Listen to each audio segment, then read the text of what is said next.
네, 오늘 고린도전서 성경 연구 시간입니다. 먼저 기도하고 강의 시작하도록 하겠습니다. 사랑의 주님 참으로 감사합니다. 오늘도 주님의 크신 은혜와 사랑으로 주님 우리를 덮어주시고 우리와 함께하여 주시며 또 우리의 심령을 새롭게 하시니 참으로 감사를 드립니다. 하나님 이 시간을 통해서 더욱더 주님의 말씀을 알고 또 주님을 알고 주님의 그 뜻대로 행하는 자들이 될 수 있도록 은혜를 베풀어 주시옵소서.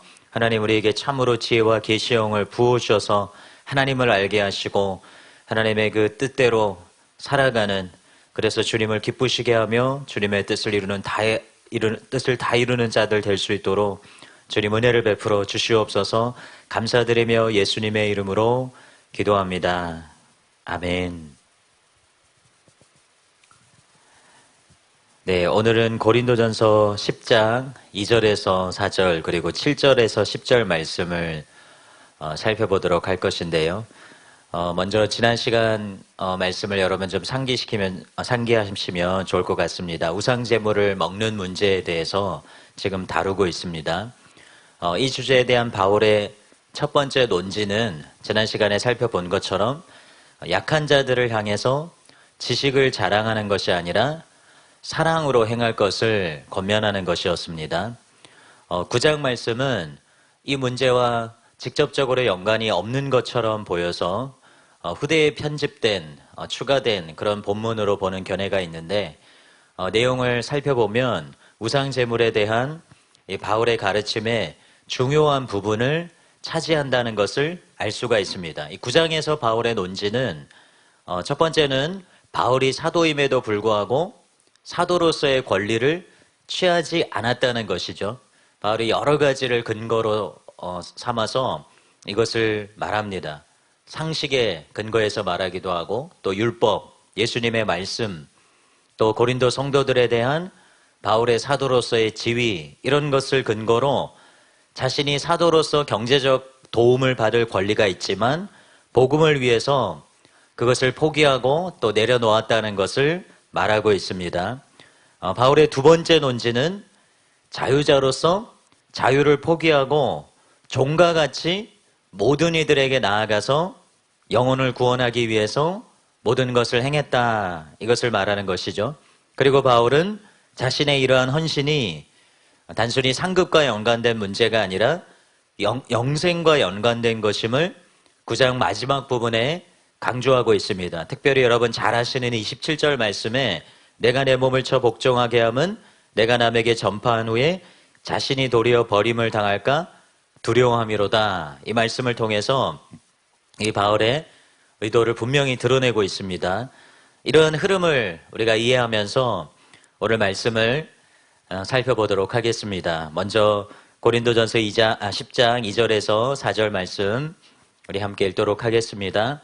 모세에게 속하여 다 구름과 바다에서 세례를 받고 다 같은 신령한 음식을 먹으며 다 같은 신령한 음료를 마셨으니 이는 그들을 따르는 신령한 반석으로부터 마셨음에 그 반석은 곧 그리스도시라.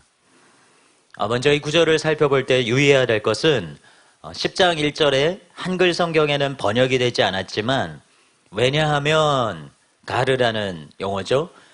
왜냐하면으로 시작한다는 것입니다. 즉 10장 첫 단락과 9장 마지막 말씀은 즉 바울이 버림을 당할까 두려워하며 자신의 몸을 쳐서 복종하게 하는 것은 서로 밀접하게 연관된 내용인 것을 알 수가 있습니다. 그래서 데이비드 갈런드는 바울은 이 본문을 가르로 시작함으로써 그가 지금 자격 상실의 가능성과 관련된 9장 24절에서 27절에 있는 그의 경고에 대한 근거들을 제시하고 있다는 것을 보여준다, 이렇게 말하고 있습니다. 폴 가드너도 동일한 것을 조금 더 풀어서 설명하고 있어요. 때문에 가르라는 말이 일부 번역에서는 빠져 있다. 그러나 이 말이 중요한 것은 지금 말하는 것이 조금 전에 말한 것을 따르고 또 그것을 예증하고 있음을 독자에게 명확히 하기 때문이다. 형제와 자매들은 바울이 하는 것과 같은 경주를 해야 한다. 통상적인 강력한 수사장치를 사용하여, 여기서 수사장치라고 하는 것은 고건법이라고 하는데요. 1절 말씀에 알지 못하기를 원하지 아니하노니, 이게 부정은 강한 긍정이죠. 그것을 말하는 것입니다. 강력한 수사 장치를 이용해서 바울은 자신의 말을 주목하라고 주장하면서 이 부분을 시작한다. 즉 바울은 9장에서 자기 개인의 권리 포기와 또 사명 감당을 위한 열심, 그리고 복음에 참여하고자 하는 싸움에 대해서 말하면서 그것이 단순히 바울 자신의 싸움만이 아니라 10장에서 이어서 이렇게 말하는 거예요. 그것이 바로 형제들에게도, 첫째는 고린도 성도들에게, 그리고 신약의 그리스도인들 모두가 함께 참여해야 한다는 싸움인 것을 이 두 장 간의 연결어를 통해서 확인할 수 있는 것입니다. 이 구절에서 특이한 것은 바울이 이 광야에서의 이스라엘의 기사를 세례를 받고 또 신령한 음식과 신령한 음료를 먹는 것으로 표현하고 있다는 것입니다. 먼저 이스라엘 백성들의 출애굽 사건을 세례로 묘사한 것은 선례를 찾아보기가 힘든 해석입니다. 물론 그 의미는 명확하죠. 바로 하나님의 백성이 애굽에서 구속받은 사건을 통해서 이스라엘의 언약 공동체로 편입되게 된, 바로 그것을 설명하고 있죠. 또 여기서 신령한 음식은 만나를 의미하는 것이고, 또 음료는 무리바의 물을 의미하는 것이죠. 특히 그들이 마신 물이 신령한 반석으로부터 난 것이고 그 반석이 그리스도다라는 신학적인 해석을 통해서 이스라엘 백성이 출애굽 시대의 신령한 음식과 신령한 음료를 통해 영적인 의미에서 이미 그리스도와 연결되어 있었다는 것을 바울이 강조해서 말하고 있습니다. 특히 바울은 이 구절에서 그들을 따르는 신령한 반석이라는 특이한 표현을 사용하고 있습니다. 새 번역을 보면 자기들과 동행하는 신령한 바위, 이렇게 번역하고 있어요. 여러분 다 아시겠지만 바위라는 것은 움직이지 않고 한 곳에 있습니다. 이스라엘 백성들이 그 바위에서 물이 나왔다고 해서 그 바위를 들고 이동시킨 것이 아니죠. 바위가 한 곳에 위치하기 때문에 이스라엘 백성들이 이동할 때 이것은 따르거나 동행할 수가 없었습니다. 그래서 이것은 문자적인 의미가 아니라 영적인 의미를 지니고 있는 것이죠. 반석 자체로도 하나님의 신실하심과 또 변함없는 성품을 보여주는데, 그 반석이 계속해서 그들과 함께 하면서 마실 물을 또 신령한 음료를 제공해 주었다는 것에서 그들을 향한 하나님의 신실하심과 또 성실하심을 분명하게 볼 수 있습니다. 그런데 여기서 중요한 것은 바울이 반석을 구약의 배경에 따라서 하나님으로 제시하지 않고 그리스도로 제시하고 있다는 것입니다. 이것에 대해서 폴 가드너가 중요한 것을 지적하고 있어요. 바울은 옛 언약 공동체와 새 언약 공동체 사이에서 참된 평행 관계를 이끌어낼 수 있다는 것과 기독교 공동체가 과거에 일어난 일에서 본질적인 교훈을 배워야 한다는 것을 확실히 하기로 결심한다. 바울은 세례를 받다라는 말로 이런 결심을 보여주었다. 또 신령한이라는 말을 사용함으로써 이런 결심을 보여주었다. 그리고 이제 바울은 이처럼 직접 그리스도를 반석과 동일시함으로써 이런 결심을 보여준다. 그러니까 옛 언약 공동체와 새 언약 공동체 사이에 그런 연결고리로서 이 그리스도, 반석을 그리스도로 설명함으로써 이 둘 사이의 연결고리를 확실히 하고 있다는 것이죠. 고든피도 유사한 해석을 하고 있습니다. 바울이 그리스도를 반석으로 정의하는 것에는 두 가지 목적이 있다. 첫째는 이스라엘이 광야에서 자양분을 공급받은 것이 그리스도로 말미암은 것이라는 그들의 경험이 갖는 모형론적 특징을 강조하고, 둘째는 우상 숭배로 인해 이스라엘의 가호를 반복하며 이스라엘이 경험한 심판과 유사한 위험에 직면한 고린도 교인들과 이스라엘의 연속성을 강조하기 위함이다. 즉 이스라엘 백성들이 반석에서 신령한 음료를 마셨고 그 반석을 통상적인 구약의 개념에 따라서 하나님으로 설명하지 않고 그리스도로 제시하고 있는 것은 이 고린도 성도들과 이스라엘 백성들과의 그 유사성 혹은 연속성을 보여주고 있다는 것입니다. 이 많은 학자들이 3절에서 4절 말씀을 바울이 이스라엘 백성들의 경험을 성찬에 비추어 해석한다 그렇게 생각합니다. 주의 만찬에 대한 모형 혹은 비유라는 것이죠. 이 신령한 음식 또 신령한 음료라는 표현 그리고 반석이 되신 그리스도와의 연합 이런 의미가 이런 유추를 가능하게 하는 것입니다. 또한 바울은 16절 이하에서 우상의 집에서 우상에게 바쳐진 제물을 먹는 것을 금하면서 성찬과 그 의미를 근거로 들고 있어요. 그러니까 문맥안에서도 이것을 바울이 성찬과의 유비로서 제시하고 있다고 볼 수 있는 것입니다. 근데 이런 견해는 더 나아가서 세례를 받고 또 성찬을 받아서 안전하다고 여긴 그리스도인들을 염두에 두고 바울이 이스라엘 백성들이 광야에서 멸망을 받았다면 그렇게 스스로를 여긴 고린도 성도들도 세례나 또 성찬과 상관없이 멸망받을 수 있다는 것을 분명히 경고하고 있는 것이다. 이렇게 해석하는 것입니다. 물론 이것에 대한 반론도 존재합니다.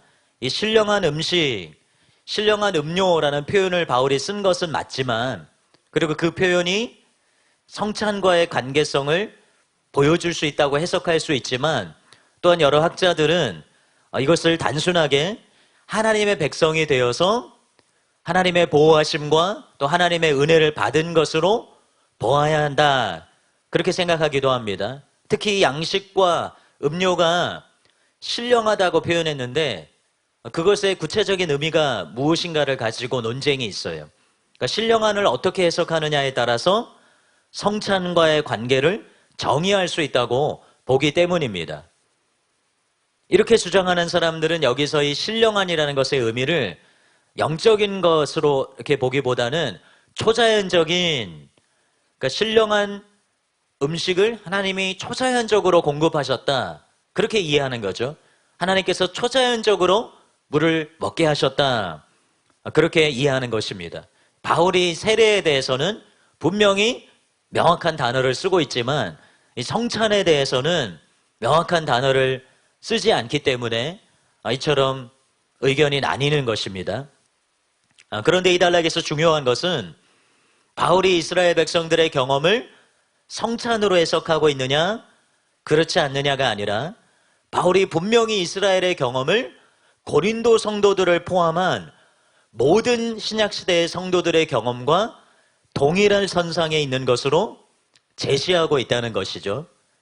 즉 6절에 기록된 대로 이스라엘 백성들의 경험을 고린도 성도들에게 본보기로 제시할 수 있는 이유는 그들이 고린도 성도들과 같이 하나님의 구원하시는 은혜를 덧입고 하나님의 공급하심과 보호하심을 받고 그리스도와 연합된 자들이기 때문입니다. 그러한 자들이 광야에서 멸망을 받았다면 고린도 성도들 또한 얼마든지 동일한 결과를 맞이할 수 있다. 이거를 강조하는 것이 바로 바울의 의도라는 것입니다. 데이비드 갈런드가 이렇게 잘 설명을 하고 있어요.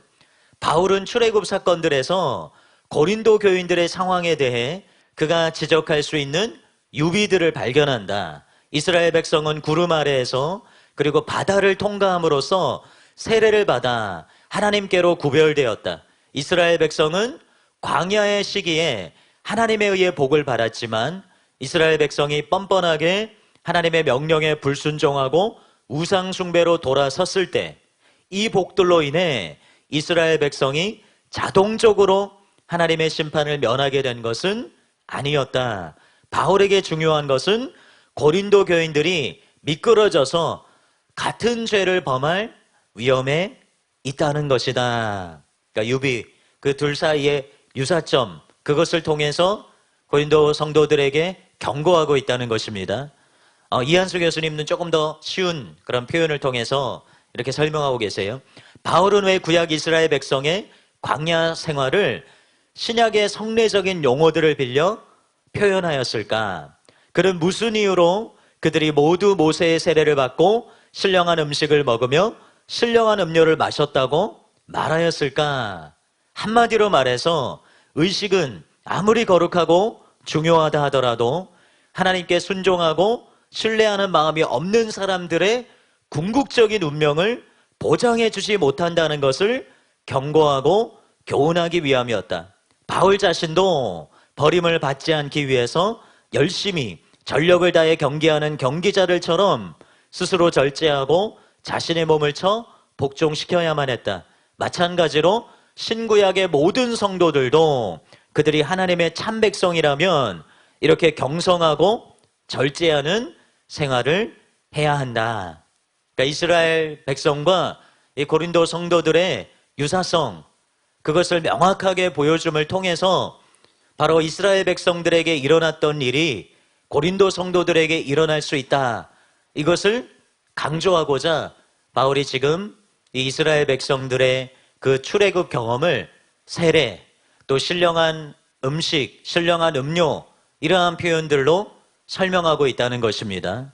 이런 바울의 의도를 생각하면서 6절에서 12절 말씀을 읽으면 이스라엘 백성들의 범죄의 내용들 4가지가 지금 고린도 성도들의 우상의 재물을 먹는 문제와 매우 밀접한 그런 연관성이 있다는 것을 알 수가 있습니다.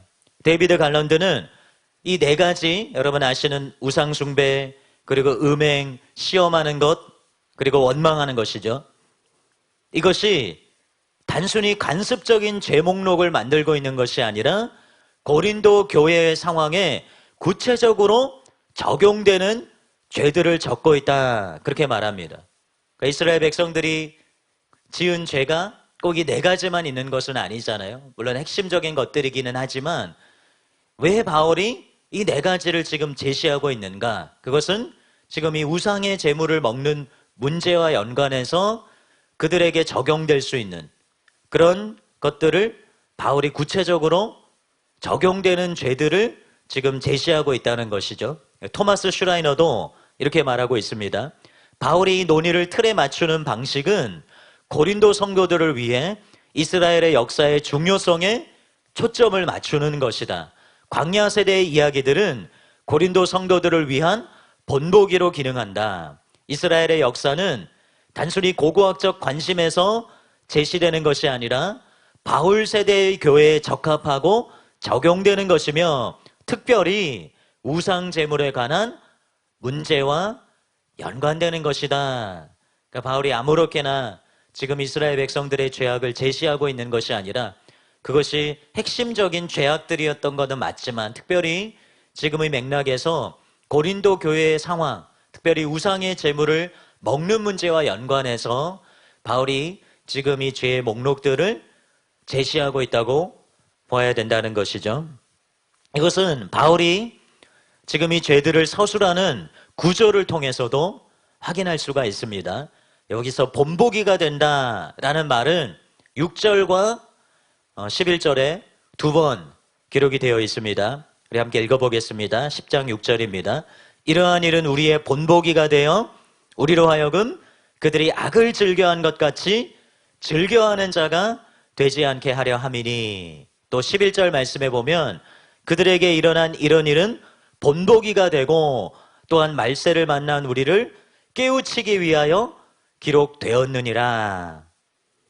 그리고 나서 이 죄의 내용이 7절에서 10절에 기록이 되어 있습니다. 여러분이 잘 아시는 인클로지오 구조이죠. 이스라엘 백성들의 죄악상이 고린도의 성도들에게 본보기가 된다. 그것을 2번 반복해서 말하면서 실제적인 죄의 항목들을 그 사이에 넣는 방식으로 강조해서 전달하고 있는 것입니다. 즉 바울은 우상제물을 먹는 문제와 관련해서 고린도 교인들에게 직접적으로 적용되는 이스라엘 백성들의 죄들을 본보기로 제시하고 있는 것입니다. 그러면 이 네 가지 죄가 고린도 교회의 상황과 고린도 교회 성도들과 어떻게 구체적으로 적용이 되는지를 하나씩 살펴보도록 하겠습니다. 첫 번째는 우상 숭배 문제이죠. 고린도전서 10장 7절 말씀을 함께 읽겠습니다. 그들 가운데 어떤 사람들과 같이 너희는 우상 숭배하는 자가 되지 말라. 기록된 바 백성이 앉아서 먹고 마시며 일어나서 뛰논다 함과 같으니라. 바울이 이 구절에서 인용하는 출애굽기 32장은 이스라엘 사람들이 금송아지를 여호와로 섬기는 내용을 담고 있습니다. 그 가운데서 지금 바울이 한 구절을 인용하는데 출애굽기 32장 6절이죠. 그런데 그 6절에서도 후반부의 말씀을 인용하고 있어요. 이 전반부의 말씀은 이튿날에 그들이 일찍이 일어나 번제를 드리며 화목제를 드리고 이 말씀입니다. 그런데 이것을 생략하고 오히려 후반부 백성이 앉아서 먹고 마시며 일어나서 뛰논다 이 말씀을 인용합니다. 저도 그랬지만 여러분 가운데 혹시 바울이 우상 숭배에 대해서 말하면서 인용을 하는데 왜 이 구절을 인용하는가 이것을 궁금하게 생각하신 분들이 있을 것입니다. 출애굽기 32장에는 우상 숭배를 지칭하는 지금 인용한 이 구절보다 훨씬 더 직접적인 묘사들이 많이 있기 때문입니다. 예를 들자면 32장 4절 말씀에 보면 아론이 그들의 손에서 금고리를 받아 부어서 조각칼로 새겨 송아지 형상을 만드니 이렇게 기록이 되어 있고요. 또 8절 말씀에 보면 그들이 내가 그들에게 명령한 길을 속히 떠나 자기를 위하여 송아지를 부어 만들고 그것을 예배하며 그것에게 제물을 드리며 이런 구절들이 있습니다. 그러니까 바울이 인용한 구절보다 훨씬 더 우상 숭배의 실상을 더 분명하게 보여줄 수 있는 그런 직접적인 묘사들인데 지금 바울은 그 구절들을 인용하지 않고 의외로 이 32장 6절 후반부의 말씀을 인용하고 있다는 것이죠. 이것은 고린도 성도들이 신전의 식사 자리에 초대받아 가게 되었을 때 이루어지는 일과 절묘하게 유비를 이루고 있는 것이기 때문이다 라고 해석하는 것이 가장 자연스럽습니다. 즉 바울이 단순히 일반적인 의미에서 우상 숭배를 피하라 이런 교훈과 경고를 주는 것이 아니라 고린도 교회의 이 우상의 제물을 먹는 문제 그것과 이 우상 숭배가 밀접하게 연관되었다는 것을 이런 인용을 통해서 잘 보여준다는 것이죠. 여러 학자들이 이것을 말하는데 리처드 헤익스는 이렇게 설명을 합니다. 바울이 출애굽기에서 이 구절을 출애굽기 32장 6절 후반부죠. 이 구절을 골라낸 것은 의심할 바 없이 여기서 언급하는 먹고 마시기가 고린도전서 10장에서의 권면 주제를 강화시켜주기 때문이다. 그러니까 뒤에서 바울이 구체적으로 그들의 죄에 대해서 잘못에 대해서 지적할 때 바로 이러한 인용이 그들에게 훨씬 더 분명하게 그들의 죄악을 드러내 보여줄 수 있는 근거가 되는 구절이 된다는 것이죠. 바울은 출애굽기 32장 6절을 인용함으로써 신전의 음식을 먹는 행위를 이스라엘 백성에게 하나님의 진노를 가져왔던 우상 숭배의 행위와 절묘하게 동일시하고 있다 이렇게 말하고 있습니다. 데이비드 갈런드도 이렇게 말하고 있어요. 바울은 출애굽에서 온 이 한 구절을 강조하는데 이 구절은 8에서 10장에 걸쳐서 반영되는 먹고 마시는 주제와 묶여있기 때문이다. 흥미로운 것은 바울이 금송아지 앞에서의 이스라엘 백성의 예배와 제사를 강조하는 구절들 대신에 이스라엘 백성의 제사 다음에 뒤따른 먹고 마시고 노는 것을 인용한다는 것이다. 고든피는 이 본문은 이스라엘 백성이 금송아지 앞에서 먹었음을 구체적으로 가리킨다고 지적한다. 비록 바울의 염려가 그리스도인들이 우상적 배경 속에서 먹는 것으로 제한되어 있지는 않지만 그럼에도 이런 연관은 바울이 분명 우상 앞에서 먹는 것을 우상 숭배로 간주했음을 보여준다. 즉 바울이 인용할 수 있는 우상숭배의 다른 명백한 구절들이 이 출애굽기 32장 말고도 많이 있었겠는데, 이 구절을 특별히 선택해서 인용했다는 것은 이방신전에서 그 제사의 음식을 먹는 것이 우상숭배가 된다는 것을 고린도 성도들에게 명확하게 제시하고자 한 바울의 의도가 있다는 것입니다. 두 번째 문제는 음행이죠. 10장 8절 말씀을 읽어보겠습니다.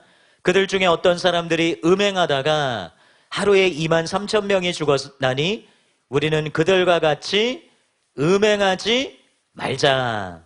이 구절에서는 민수기 25장에 기록된 이스라엘 백성이 모압 여자들과 음행한 사건이 제시됩니다. 음행은 음행 자체로도 멸망할 죄이지만 이스라엘 백성들의 음행 사건은 우상숭배로 이어졌습니다. 민수기 25장 2절에서 3절에 기록이 되어 있죠.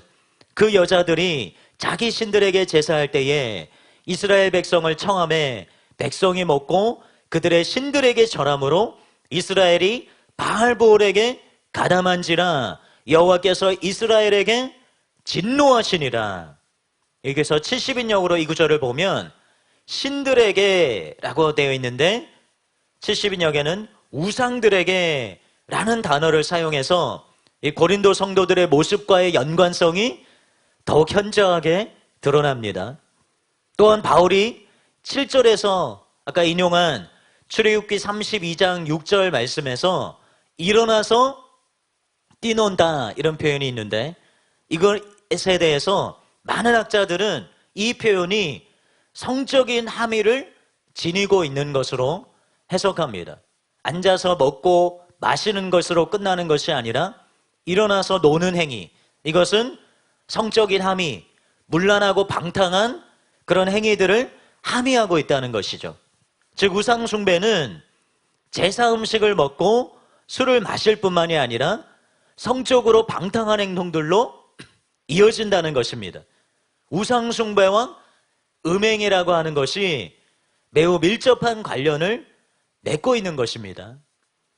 특히 음행이 이 신전에서 우상의 제물을 먹는 것과 연관이 되는 것은 고대의 종교들은 이 신전의 축제가 한참 절정에 달하게 되면 그 신전 내에 여사제들과 혼음을 행하곤 했기 때문입니다. 그러니까 우리가 역사적인 기록을 더 살피고 구체적으로 더 보아야 되겠지만 고린도 성도들은 우상신전에서 우상의 제물 먹는 것에만 노출된 것이 아니라 이 방탕한 음행의 죄에도 노출될 수 있었다는 것이죠. 그랬을 가능성이 굉장히 크다는 것입니다. 그래서 이 음행의 문제를 제시함으로써 단순히 음행이 죄다 그것만을 바울이 제시하고 있는 것이 아니라 우상숭배와 연관된 것으로서의 지금 이 음행의 문제를 제시하고 있다는 것이죠. 세 번째는 하나님을 시험하는 것, 주를 시험하는 것에 대한 것입니다. 9절 말씀입니다. 그들 가운데 어떤 사람들이 주를 시험하다가 뱀에게 멸망하였나니 우리는 그들과 같이 시험하지 말자. 바울이 9절에서 언급하는 뱀에게 멸망한 사건은 민수기 21장에 기록이 되어 있습니다. 5절에서 6절 말씀입니다. 백성이 하나님과 모세를 향하여 원망하되 어찌하여 우리를 애굽에서 인도해내어 이 광야에서 죽게 하는가? 이곳에는 먹을 것도 없고 물도 없도다. 우리 마음이 이 하찮은 음식을 싫어하노라 하매 여호와께서 불뱀들을 백성 중에 보내어 백성을 물게 하심으로 이스라엘 백성 중에 죽은 자가 많은지라.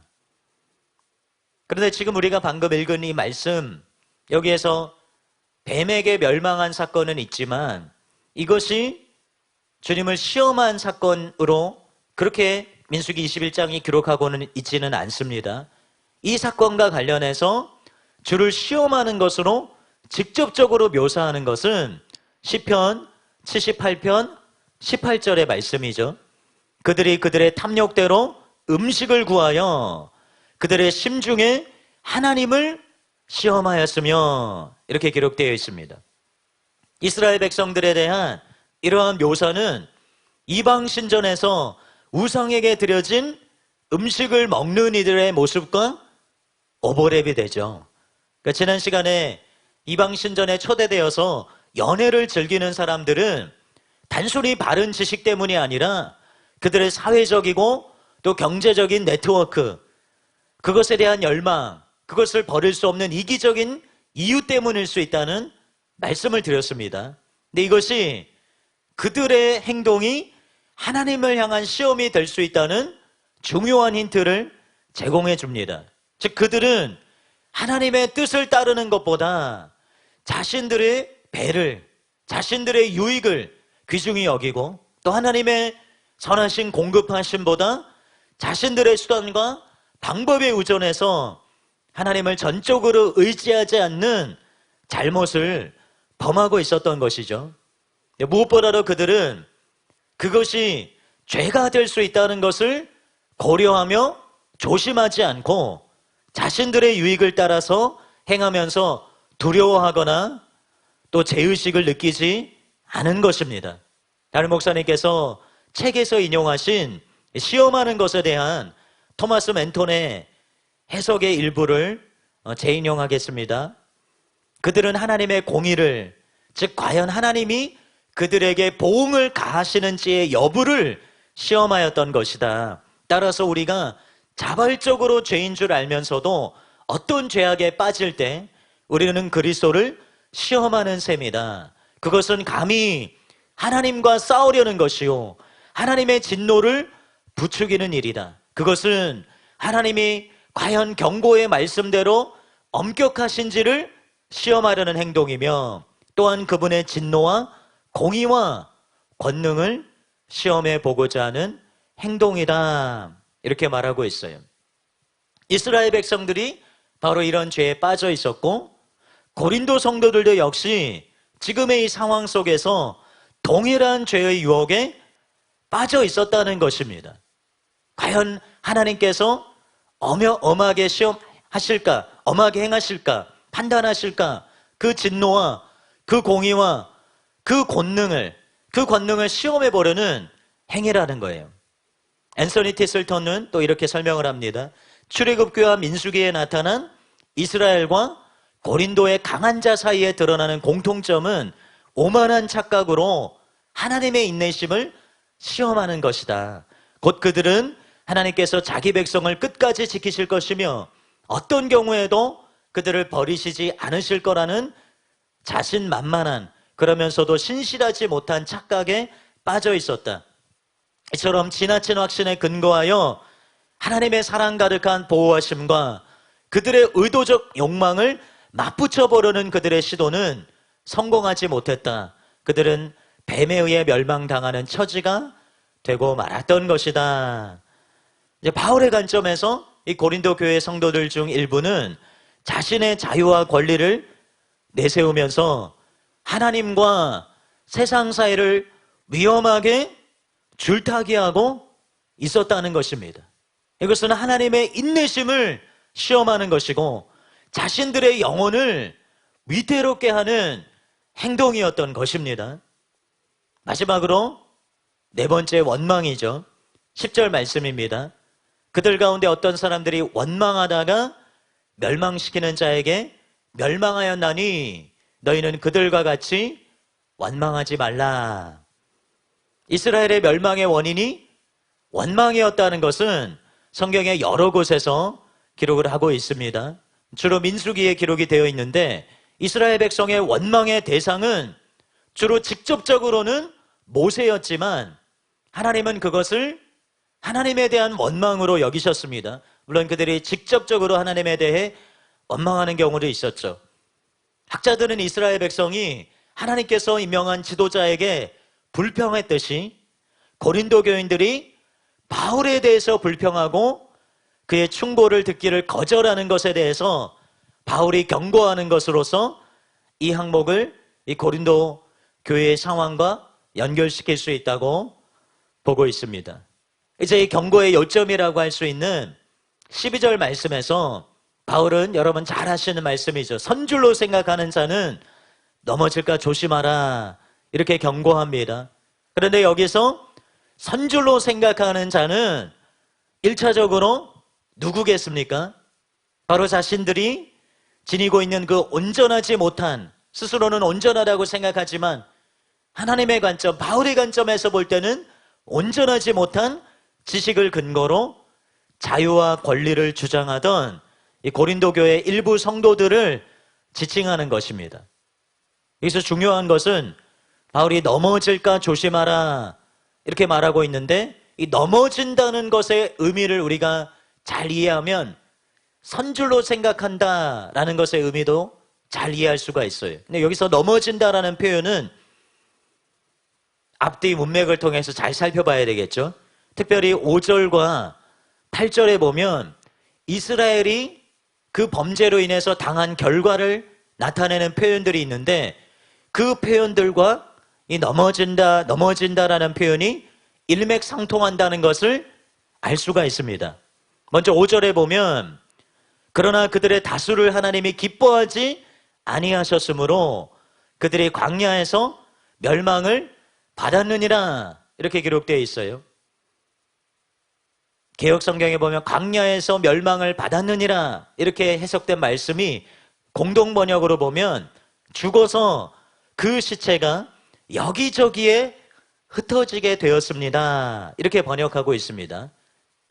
왜 이렇게 번역하냐면 의역한 게 아니라 여기서 멸망을 받았다라고 개역 성경에서 해석한 단어가 카테스트로테산이라는 단어이기 때문인데, 이 단어의 뜻 가운데 흩뿌려지다 그런 의미가 있기 때문이에요. 그래서 그런 의미를 공동번역에서 잘 살려서 광야에서 흩어져 그렇게 여기저기 시체가 흩어지게 된 그 모습, 그것을 잘 표현한 것입니다. 또 8절에 음행하다가 죽었나니 라는 표현은 죽어 넘어졌다 또는 쓰러져 죽었다 이렇게 다른 번역본에서 해석이 됩니다. 왜냐하면 이 단어는 핍토라는 단어인데 떨어지다 그런 의미를 지니고 있기 때문이에요. 즉 이 구절에서 바울이 넘어질까 조심하라 라는 경고는 단순히 실수하거나 그냥 조금 침륜에 빠졌다가 그렇지만 구원이 잃어버리거나 그렇게 하는 것과는 무관한 그런 정도의 넘어짐을 말하는 것이 아니라, 바로 이스라엘 백성들이 광야에서 쓰러져 죽고 시체가 여기저기 흩어진 것처럼 영원한 멸망을 의미하는 것입니다. 이한수 교수님이 이것을 굉장히 명확하게 말하고 있어요. 구약의 성도들은 실패하고 범죄할 가능성이 훨씬 많았지만 신약의 성도들은 보다 분명한 축복과 넘치는 은혜 속에서 살기 때문에 그들처럼 실패하고 범죄할 수 없다고 생각해서는 안 된다. 바울의 요점은 신약의 성도들이 구약의 교훈들을 보다 분명하게 깨달을 수 있고 구약의 사건들을 거울 삼아 더욱더 경성하는 삶을 살 수 있도록 하는 일이다. 구약의 성도들이 악을 즐겨함으로 하나님의 심판을 자초했다고 한다면 신약의 성도들은 그러한 심판을 면제받았다고 생각해서는 안 된다. 구약의 성도들에게 그들의 신분에 걸맞는 믿음과 순종이 요구된 것처럼 신약의 성도들도 그들의 신분에 걸맞는 믿음과 순종의 삶이 요구된다. 그러한 믿음과 순종의 삶을 등한히 할 때 신약의 성도들도 구약의 성도들이 당했던 하나님의 심판을 결코 피할 수 없다. 즉 이것이 분명히 멸망하는 것, 구약의 이스라엘 백성들이 멸망했던 것처럼 멸망하는 것을 말한다는 것을 분명히 말해주고 있죠. 그런데 바울은 13절에서 이 말씀의 결론, 그러니까 1절에서 13절까지의 결론 부위에 해당할 수 있는 이 12절과 13절 말씀인데, 그 가운데 이 13절에서 지금까지와는 조금 다른 분위기의 말씀을 첨언하고 있습니다. 여러분 잘 아시는 말씀이죠. 사람이 감당할 시험 밖에는 너희가 당한 것이 없나니 오직 하나님은 미쁘사 너희가 감당하지 못할 시험 당함을 허락하지 아니하시고 시험 당할 즈음에 또한 피할 길을 내사 너희를 능히 감당하게 하시느니라. 이 구절은 본문의 문맥과 상관없이 자주 인용되는 구절입니다. 아마 이 말씀을 많이 듣고 심지어는 암송하는 사람들도 정확하게 이 말씀이 어떤 문맥에서 주어진 것인가를 물으면 답하지 못할 사람들도 많을 것이에요. 그러나 사실 이 구절을 제대로 이해하고 또 적용하기 위해서는 우리가 살펴본 대로 이 말씀의 문맥과의 조화를 통해서 이해하고 적용해야 됩니다. 이 구절을 대할 때 몇몇 학자들은 시험이라고 하는 것이 이 말씀을 근거로 해서 성숙을 위한 것이지 실제로 시험을 통해서 멸망하는 것은 아니다. 그런 의견을 내비치기도 합니다. 혹은 구약의 백성들이 그렇게 멸망한 것은 사실이지만 그것을 적용하는 지금 이 시점에서, 즉 신약의 성도들에게 있어서는 이 시험이라고 하는 것은 멸망에 이르는 것이 아니라 하나님께서 그 가운데서 건지시고 피할 길을 주시기 때문에 봐라, 한번 구원이 영원한 구원이다, 버림받지 않는다, 그런 교리를 강화시키는 논리로서 이 구절을 사용하기도 합니다. 그런데 이런 해석은 이 문맥에서의 바울의 엄중한 경고를 무의로 만들어내는 그런 잘못된 해석이죠. 하나님이 말씀이 보여주는 대로 분명 자기 백성들을 홀로 두지 아니하시고 감당하지 못할 시험을 허락하지 아니하시고 피할 길을 내어서 능히 감당하게 하시는 분이십니다. 이 말씀은 문자 그대로 진리죠. 그러나 모든 가르침과 예언이 자동적으로 이루어지는 것이 아닌 것처럼 이 말씀 역시 하나님께서 인간의 순종과 무관하게 무조건적으로 시험에서 건지신다는 의미는 될 수가 없습니다. 이한수 교수님이 잘 말씀하고 있어요. 이 구절은 하나님의 인자하심과 길이 참으심이 있는 것은 사람들로 하여금 회개할 기회를 주시기 위해서 그들이 계속 범죄할지라도 하나님이 여전히 신실하시다는 것을 보여주기 위한 것이 결코 아니다.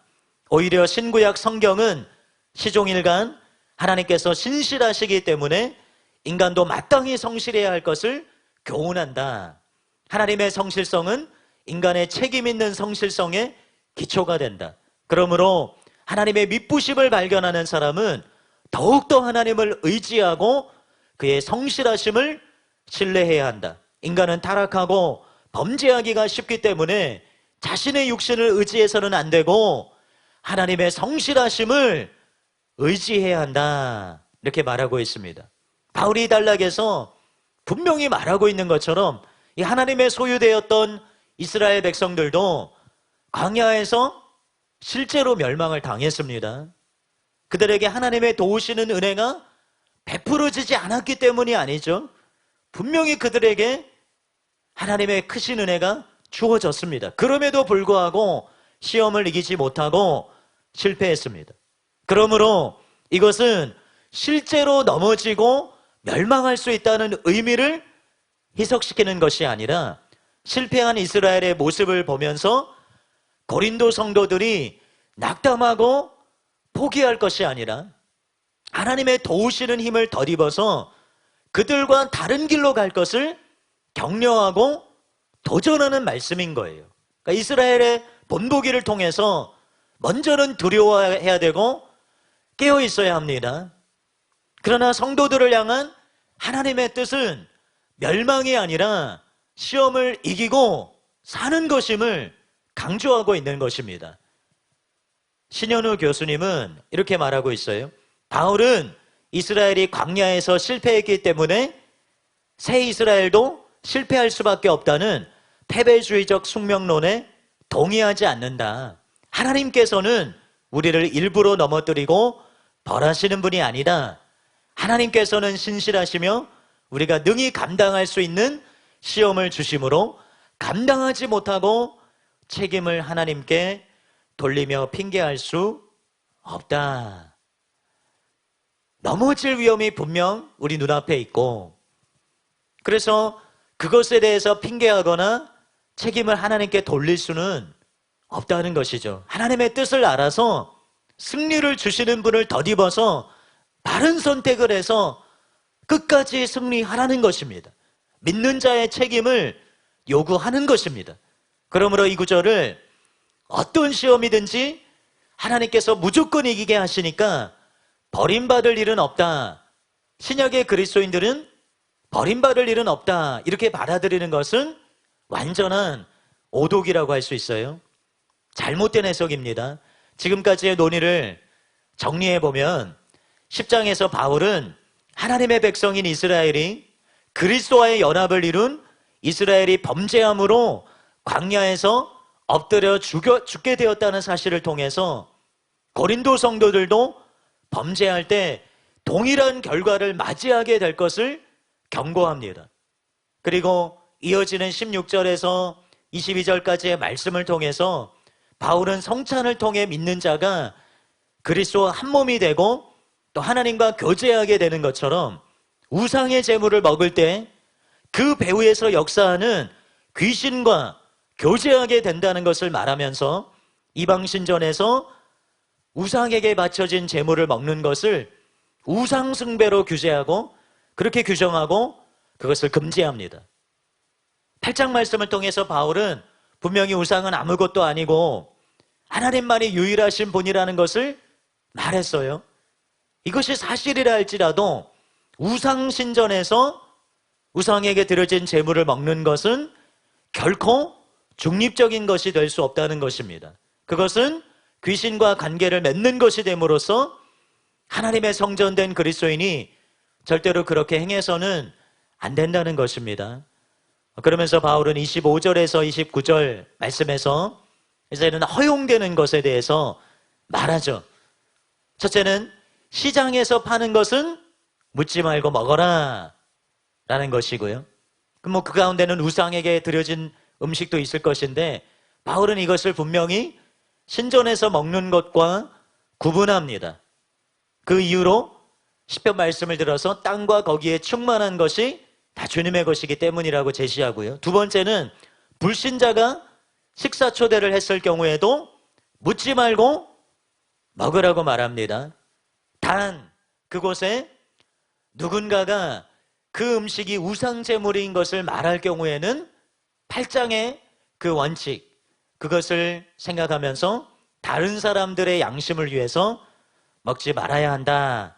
이렇게 우상제물에 대한 지침을 분명하게 주고 있습니다. 오늘 말씀을 조금 적용을 해보면요, 이러한 바울의 가르침은 우리나라처럼 제사를 드리는 문화권에 있는 사람들에게 실제적인 지침이 됩니다. 바울의 가르침을 그대로 적용하면 8장을 다룰 때 말씀을 드렸지만 크게 세 가지 상황이 있다고 했는데 우리나라의 상황에서는 제사 음식을 시장에 파는 일은 모르겠습니다. 과거에는 그런 일이 있었을지 모르겠지만 지금 그런 일이 드문 일이기 때문에 주로 두 가지 상황을 생각할 수 있을 것 같아요. 실제로 제사를 드리는 장소에서 음식을 먹는 일과 그 장소에 있지는 않지만 제사 음식을 먹게 되는 것, 다른 곳에서 그 제사에 사용된 음식을 먹게 되는 두 가지 경우가 있겠죠. 바울의 가르침에 의하면 제사에 참여하거나 제사 드린 장소에서 함께 음식을 먹는 것은 피해야 되는 것입니다. 이전에 제사를 드릴 때 귀신이 어떻게 장난을 치는지에 대해서 경험한 어떤 분의 간증을 들어본 적이 있습니다. 얼마나 믿을 만한 간증인지는 모르겠지만 충분히 개연성이 있는 충분히 일어날 수 있는 일이라고 생각을 합니다. 사람들은 조상에게 드리는 감사의 표시로 그렇게 말하고 생각할지 모르겠지만 제사를 드리는 과정을 보면 의도하든 혹은 의도하지 않은 것이든 귀신과 교제할 수 있는 가능성이 다분하다는 것이에요. 저도 제사에 대해서 잘 들어본 적이 없기 때문에 좀 찾아봤는데 제사의 과정을 보면 먼저 영신이라 그래서 신을 초대하는, 그 혼을 초대하는 것으로 시작합니다. 뭐 강신, 그리고 참신 이런 것들로 이어져요. 그러니까 혼을 초대하고 혼을 숭상하고 절하고 이런 과정이 있어요. 그런데 우리가 아는 것처럼 인간의 혼은 제사 장소에 다시 올 수 없고, 그래서 이 과정 속에서 귀신이 개입할 수 있는 것입니다. 그러므로 그리스도인은 제사를 피해야 되는 것이죠. 그렇지만 제사 드리는 장소가 아닌 곳에서 제사가 끝나고 뭐 그 제사 음식을 나눠 먹는다든지 그런 경우에 우연히 먹게 되는 경우에 그것은 크게 문제될 것이 없다는 거예요. 예전에 제가 잠깐 직장 생활한 적이 있는데 이렇게 식사를 지금은 이렇게 혼자서 밥을 먹어야 되는 경우가 많잖아요. 코로나 때문에. 보통은 함께 식사를 하는데 같이 이렇게 도시락을 싸와서 식사 시간에 먹는데 음식을 다 먹고 나서 우연히 그분이 이게 우리 집 제사를 드리고 나서 가지고 온 음식이다. 그렇게 얘기해서 뭐 그것이 특별히 죄가 될 것은 아닌 건 알고 있었지만 조금 이렇게 찝찝했던 그런 기억이 있습니다. 아무튼 제사 음식을 그렇게 우연히 먹게 되는 경우에 그게 문제될 것 없다는 거죠. 그러나 혹 그때에 같이 있는 공간 속에서 제사 음식이라는 것을 알고 그것을 양심에 꺼려하는 사람이 한 공간에 있을 때면 이 바울의 원칙을 적용해서 바로 그분의 양심을 위해서 먹지 않는 것이 합당할 것입니다. 바울이 결론적으로 제시하는 원리는 우리가 잘 아는 31절 말씀이죠. 그런즉 너희가 먹든지 마시든지 무엇을 하든지 다 하나님의 영광을 위하여 하라. 그리고 자신의 유익을 구하지 말고 많은 사람의 유익을 구하여 그들로 구원을 받게 하라는 것입니다. 자신을 위해서 살지 말고 하나님을 사랑하고 이웃을 사랑하는 삶을 살라는 것입니다. 오늘 이 10장의 말씀을 통해서 우리가 하나님의 엄중한 경고를 절대로 가볍게 여겨서는 안 될 줄로 믿습니다. 이스라엘의 멸망이 고린도 성도들에게 본보기가 된 것처럼 이것은 이 시대를 사는 모든 그리스도인들에게 본보기가 되는 것이죠. 그러나 너무나 많은 그리스도인들이 잘못된 교리로 인해서 자신들이 서 있다고 착각합니다. 그래서 넘어질 것을 조심하지 않습니다. 13절 같은 말씀을 잘못 적용해서 자신들이 시험을 받지만 넘어질 일은 없다. 그렇게 생각합니다. 그러나 바울의 경고는 단순히 겁을 주는 것이 아니라는 걸 알아야 돼요. 바울이 제시하고 있는 지금 이스라엘의 본보기는 단순히 겁을 주는 것이 아닌 것입니다. 이것은 실제적인 우리에게 일어날 수 있는 일이라는 것을 반드시 알아야 되고 두려워해야 됩니다. 바울조차도 버림이 될까 두려워했다면, 그리고 그러한 태도가 단순히 바울에게만 적용되는 것이 아니라 10장 1절 말씀을 살펴볼 때 말씀드린 것처럼 모든 형제들이 알지 못하기를 원하지 않는다, 그렇게 강조한 것이라면, 반드시 알아야 될 것으로 강조한 것이라면 우리는 반드시 말씀을 심령에 새기고 두렵고 떨림으로 행하는 자들이 되어야 될 줄로 믿습니다. 우상의 제물을 먹는 문제, 이것뿐만이 아니라 이 시대에 이 우상 숭배와 음행, 시험과 원망의 죄는 다양한 형태로 우리에게 적용될 수가 있죠. 특히 바울은 탐심은 우상 숭배라고 했습니다. 그래서 물질 만능주의, 만몬을 주신으로 섬기는 이 시대에 탐심을 이기는 자들이 돼야 될 줄로 믿습니다. 또 어느 때보다도 음란한 시대이죠. 그래서 음란을 경계하는 자들이 돼야 할 줄로 믿습니다. 또 우리도 모르게 죄를 심상히 여기며 하나님을 시험하기가 쉬운데 반드시 돌이켜야 될 줄로 믿습니다. 또한 감사를 잃어버리고 원망하는 것이 있다면 이건 역시 결코 작은 죄가 아니라는 것을 알고 회개하는 저와 여러분들이 되어야 될 줄로 믿습니다.